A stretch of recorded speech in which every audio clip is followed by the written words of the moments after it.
আমি চুলে পরিমাণ মতো তেল দিয়েছি, দিলাম এখানে 2 কাপ পরিমাণ হলো পেঁয়াজ কুচি, 4-5টা আমি কাঁচামরিচ কুচি দিলাম, আর 2-3টা রসুনের কোষও দিলাম কুচি করে, দিয়ে একটু ভেজে লবণ দিয়ে দিলাম, শাকটা দিয়ে দিলাম। এটা গিমার শাক, এটা খাইতে গেলে অনেক পেঁয়াজ লাগে, নিম্নে 1 পা পেঁয়াজ লাগে, তো দিলাম, ভালো করে ভেজে নিচ্ছি।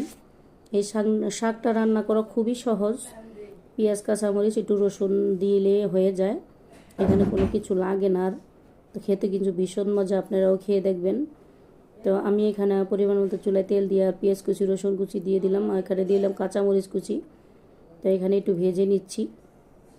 আমি 2টা রসুনের কুচি করে দিয়েছি, আর হলো 1.5 কাপ আমি পেঁয়াজ দিয়েছি। এখানে চিংড়ি মাছটা আমি খোলা ফেলে দিয়েছি আর 2 টুকরা করে দিয়েছি, একটু ভেজে নিলাম।